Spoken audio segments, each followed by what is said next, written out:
ត្រង់នេះចេះតែកើតអីថ្ងៃនេះលេបថ្នាំអីខុសខួរក្បាលនឹកតែឈ្មោះមនុស្សដែលទើបស្គាល់គ្នា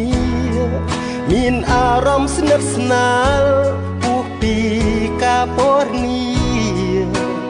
ឬបែបនេះជាស្នេហាក៏មានអារម្មណ៍ខុសឆ្គងរស់បេះដូងមានម្ចាស់ហើយតែហាមមិនបានឡើយបេះដូងប្រាប់ថាគេក៏ចូលចិត្តខ្ញុំ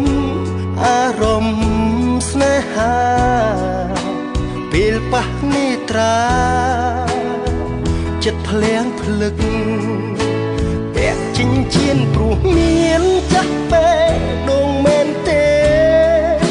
ធ្វើមិនដេចទៅមាសមេពេលនេះបងនឹករួចស្នេហ៍សង្សារគេបងខ្លាយជាចេះផឹកម្យ៉ាងផឹកព្រោះអាណិតរួងចិត្ត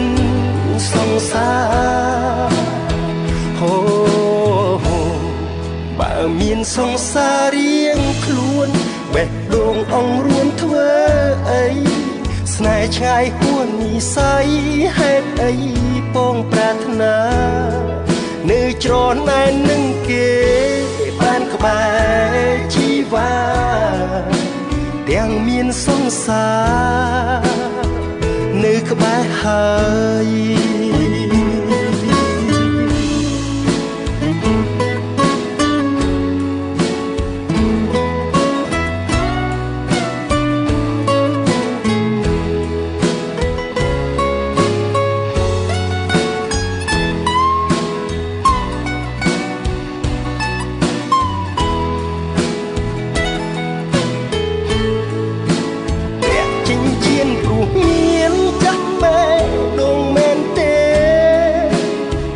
ដេញទៅមាសមេ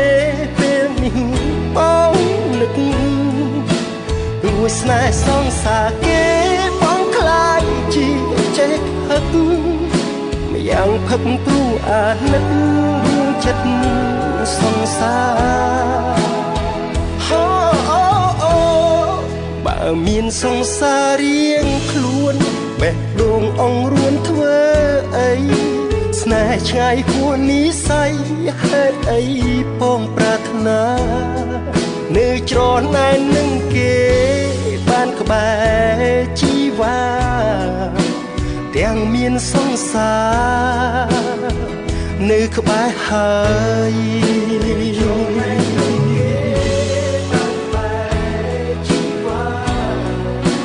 ទាំងមានសង្សារនៅក្បែរហើយ